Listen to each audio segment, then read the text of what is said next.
Welcome to our video on intercellular communication. Effective communication between cells is crucial for maintaining homeostasis and coordinating various physiological processes. Let's explore the different types of intercellular communication and the roles they play in cellular function. Cells need to be able to communicate to ensure proper functioning and regulation of biological systems. Depending on the signal, communication can be mechanical or biochemical. There are five main types of intercellular communication. Intracrine. Signals are produced within the cell and remain inside, regulating intracellular activities. This type of signaling is essential for processes like gene regulation and cellular metabolism. Autocrine. Cells produce and secrete signals that affect themselves or cells of the same type. Autocrine signaling is important in immune responses and cancer cell proliferation. Juxtacrine.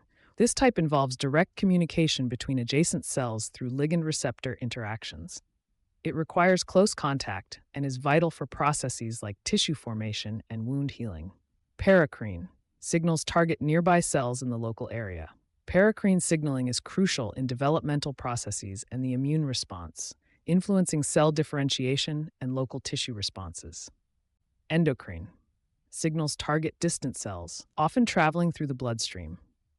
Hormones, such as insulin and adrenaline, are classic examples of endocrine signals that regulate metabolic and physiological activities throughout the body.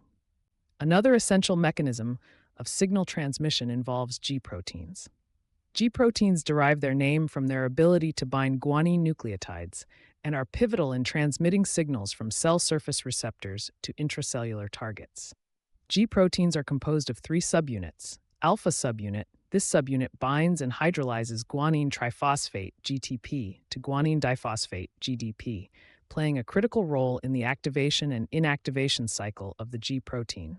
Beta subunit forms a stable dimer with the gamma subunit and helps anchor the G protein to the cell membrane.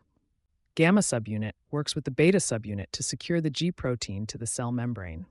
G proteins are activated by G protein-coupled receptors, GPCRs, on the cell surface. These receptors respond to extracellular signals such as hormones and neurotransmitters. When a ligand binds to a GPCR, it activates the associated G protein, causing the GDP bound to the alpha subunit to be exchanged for GTP. This exchange triggers the dissociation of the alpha subunit from the beta-gamma dimer.